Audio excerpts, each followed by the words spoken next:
St Mary's Church consists of the ruins of a former Anglican parish church located in the grounds of Eastwell Park in the hamlet of Eastwell in Kent. It is recorded in the National Heritage List for England as a designated Grade 2 listed building and is a scheduled monument.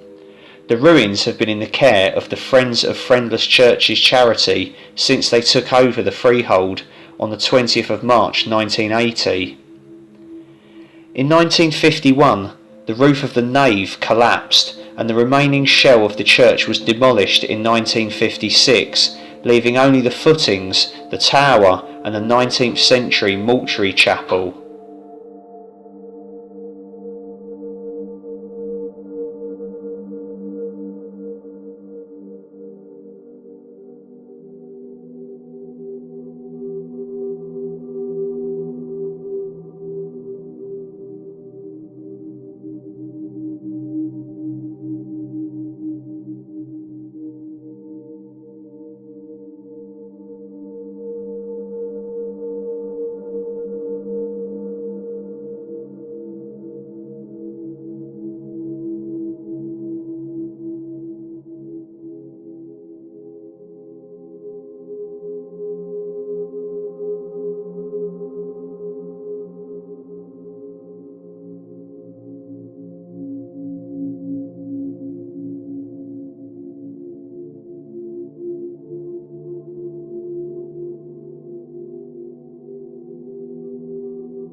All that now remains are the tower and the wall of the south aisle, dating from the 15th century, and a mortuary chapel from the 19th century.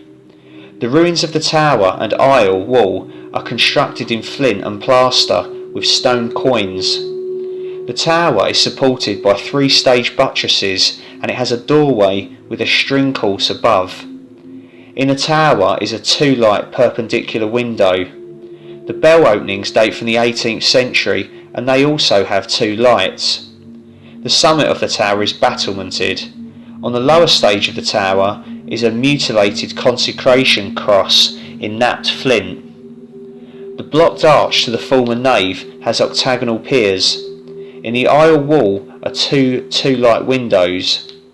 The chapel is constructed in chalk with a tiled roof. It has lancet windows and its interior is vaulted. In the former chancel of the church is a memorial to Richard Plantagenet, who is rumoured to have been the son of Richard III.